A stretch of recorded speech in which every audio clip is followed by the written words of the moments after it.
अल्बिस्टेक Linux course का next part start करते हैं। लास्ट पार्ट में मैंने आप लोगों को जो चीज़ें बताई थी वो ये टास्क थे 9 to 13 जो हम लोगों ने चीज़ें कवर की थी, मेक डायरेक्टरी, टच, कैट और नैनो और विम, ये 2-3 चीज़ें हम लोगों ने कवर की थी। अब हम लोग नेक्स्ट टास्क परफॉर्म करेंगे जिसके अंदर मैं आपको फाइल्स को कॉपी करना, उनको रिमूव करना, मूव करना, ये चीज़ें दिखाऊंगा कि वो हम कैसे करते हैं और वो क्यों करते हैं। तो अभी मैं आपको दिखाता हूँ मैं इस जगह इस टाइम हूँ किस जगह पे। अगर मुझे देखना है तो मैं PWD करूँगा। तो पहले आप लोग देखते थे मैं होम उस्मान की डायरेक्टरी के अंदर होता था, लेकिन क्योंकि अब मैं फर्दर एक और डायरेक्टरी जो होम उस्मान के अंदर जो डायरेक्टरी थी उसके अंदर एक कोर्स की डायरेक्टरी क्रिएट की हुई उसके अंदर हूँ, तो मैं यहाँ पर PWD करूँगा तो आप ये देख सकते हैं कि home Usman and further course की डायरेक्टरी भी हमारे पास आ रही है। अगर मैं यहाँ पर LS करूँगा तो आप ये देख सकते हैं एक फ़ाइल क्रिएटेड है। तो मैं क्लियर करता हूँ स्क्रीन को, दोबारा LS करूँगा, ये एक फ़ाइल क्रिएटेड है।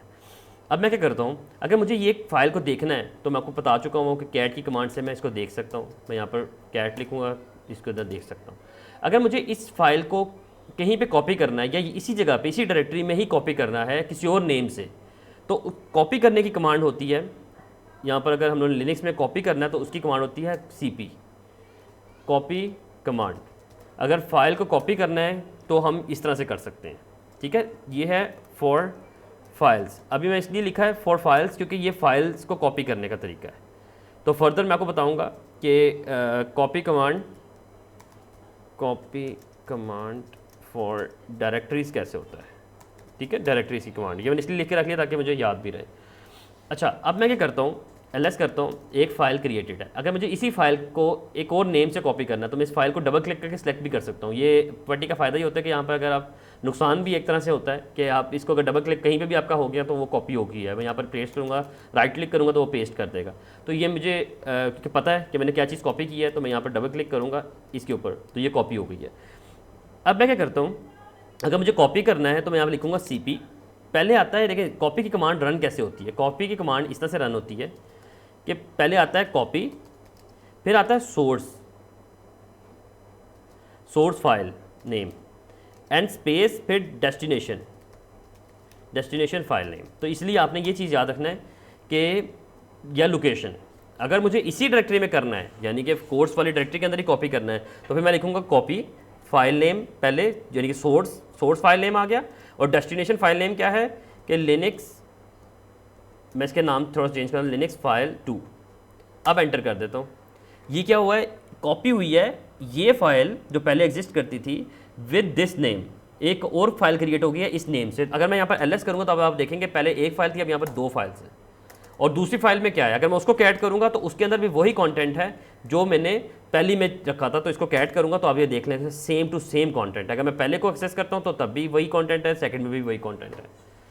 तो इसीलिए ये कॉपी करने का तरीका है कि ये एक जगह से आप दूसरी जगह पे फाइल को कुछ ना कुछ चीज़ों को कॉपी कर सकते हैं।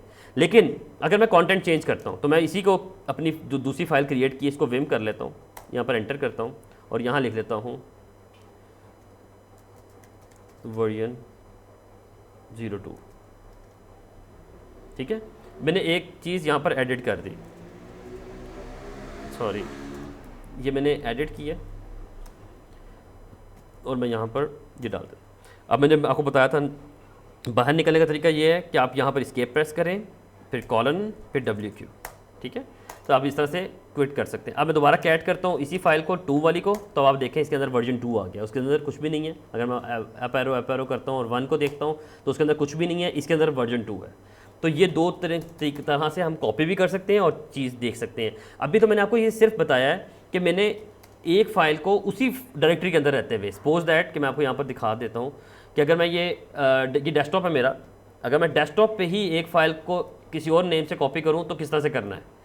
लेकिन अगर मुझे लोकेशन चेंज करनी है, सपोज दैट कि मैं पीछे जाता हूँ, CD डॉट करके मैंने आपको बताया था मैं पीछे जाऊँगा। मैं पीछे जाऊँगा कहाँ पर, अगर मैं यहाँ पर PWD करता हूँ तो इस टाइम मैं हूँ होम उस्मान और कोर्स के अंदर। लेकिन जब मैं CD डॉट करूँगा तो मैं उस्मान वाली डायरेक्टरी में आ जाऊँगा। तो मैं CD डॉट करके यहाँ PWD करूँगा तो आप देख सकते हैं कि होम उस्मान के अंदर आ गया हूँ। यहाँ पर अगर मैं LS करूँगा तो आप देख सकते हैं कि एक डायरेक्टरी जो कोर्स के नाम से वो क्रिएटेड है।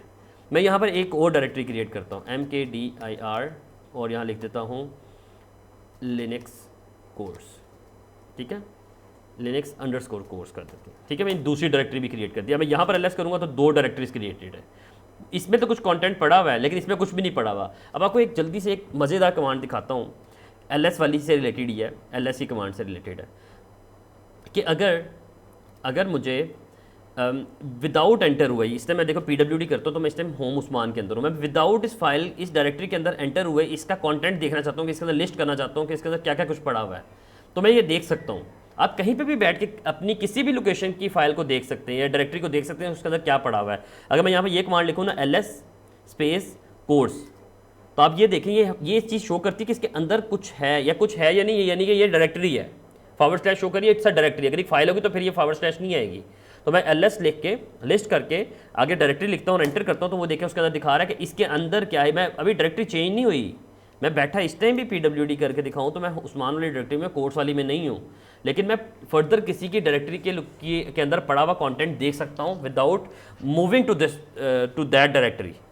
लेकिन अगर मैं यहाँ पर ls करता हूँ इस वाली लिनक्स वाली को, तो आप देख सकते हैं इसके अंदर कुछ भी नहीं पड़ा हुआ, क्योंकि मैंने ये भी न्यू क्रिएट की है, यहाँ पर mkdir से न्यू डायरेक्टरी क्रिएट की है। पहले तो मैंने आपको ये चीज़ दिखाई थी, ये वाला काम दिखाया था कि CP से आप एक फ़ाइल को दूसरी फाइल में जो है वो कॉपी कर सकते हैं। लेकिन अगर मुझे डायरेक्टरी कॉपी करनी है तो फिर क्या करना है, तो डायरेक्टरी कॉपी करने के लिए मेरे पास कमांड होती है CP की ही कमांड होती है और R लिखते हैं। -R का मतलब होता है रिकर्सिवली, -R हम यूज़ करते हैं। इसमें भी क्या होगा, मैं यहाँ पर लिख देता हूँ एक्सेल की शीट में कॉपी -R। ये करेगा क्या, ये करेगा ये कि कॉपी -R सोर्स डायरेक्टरी और आगे आ जाएगी डेस्टिनेशन डायरेक्टरी। ठीक है, तो अब आप इस तरह से कर सकते हैं। अब क्या होगा, यहाँ मैं लिखूंगा सोर्स डायरेक्टरी हमारी है कोर्स। ठीक है, उसका कोई स्पेसिफिक काम करना है तो इस तरह से, लेकिन अब इसके आगे स्पेस डालेंगे और आगे डेस्टिनेशन लिख देंगे किस डायरेक्टरी के अंदर कॉपी करना है। तो क्या होगा, कॉपी होगी रिकर्सिवली, इसका कंटेंट सोर्स का कंटेंट डेस्टिनेशन के अंदर चला जाएगा। तो यहाँ पर एंटर करूँगा तो जब ये एरर ना आए इट्स मीन के कोई काम हो गया है। लिनक्स में यही चीज़ इस तरह से बदलती है। अब मैं ये वाली कमांड दोबारा रन करता हूँ, ls करता हूँ और यहाँ पर ls करूँगा तो आप देखें इसके अंदर एक कोर्स की डायरेक्टरी बन गई है। जिस तरह कोर्स पूरी की पूरी कोर्स की जो डायरेक्टरी है उसके अंदर चली गई है। असल में तो इसका कंटेंट जाना चाहिए था, लेकिन मैंने गलती ये की। असल में क्या होना चाहिए था, चले मैं पहले ये दिखा देता हूँ, उसके बाद फिर मैं आपको वो पार्ट भी दिखाता हूँ कि अभी हुआ क्या है। असल में मैं चाहता था कि कोर्स डायरेक्टरी मूव ना हो, कोर्स का कंटेंट मूव हो। तो कोर्स का कंटेंट मूव करने का तरीका क्या होता है, मैं वीडियो पॉज करके पहले वो उसको रिमूव करता हूँ, देन मैं दोबारा दिखाता हूँ। ये काम भी करना है, लेकिन पहले आपको जो असल काम है वो करके दिखाता हूँ। ओके, तो मैंने अब ये जो कंटेंट जो पहले था वो चेंज कर लिया है। अब मैं दोबारा से स्टार्ट करूँगा, लेकिन आप लोग को दिखा देता हूँ कि उसके अंदर ls करूँगा। कोर्स वाले के अंदर ls करता हूँ तो आपको पता है दो फाइल्स पड़ी हुई हैं, लेकिन अगर मैं ls करता हूँ लिनक्स वाले के अंदर तो इस टाइम कुछ भी नहीं पड़ा हुआ। अब मैं कॉपी वाली दोबारा कमांड रन करूँगा और मैं कोर्स का कंटेंट चाहता हूँ मूव करना लिनक्स के अंदर। तो मैं यहाँ पर ये कमांड इस तरह से नहीं छोड़ दूंगा, इसके आगे लिखूंगा स्टैरिक का मतलब होता है all files in that directory के अंदर जो कुछ पड़ा हुआ है उसको निकाले, सिर्फ कोर्स को नहीं, उसके फाइल्स को उठाए, उसके अंदर जो कुछ पड़ा हुआ है, चाहे वो फोल्डर्स पड़े हुए हैं, डायरेक्टरीज पड़ी हुई हैं, चाहे फाइल्स पड़ी हुई हैं। तो आगे मैं लिख दूंगा लिनक्स, बस ये करके एंटर करूँगा।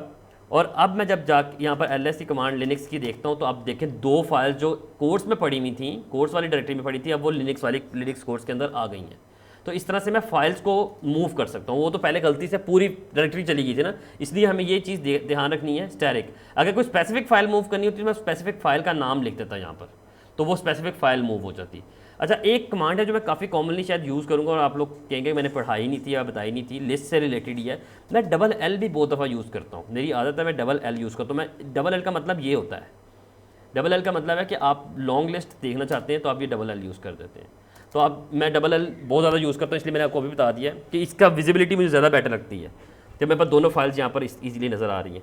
तो इस पार्ट के अंदर मैंने आपको ये बताया है कि कॉपी कैसे करना है फाइल्स को कॉपी कैसे करना है, डायरेक्टरीज को कॉपी कैसे करना है। तो फर्दर नेक्स्ट पार्ट में फिर हम लोग अगली कमांड्स को देखेंगे। तो ये वाला सेशन यहीं तक ख़त्म करते हैं। Thank you so much.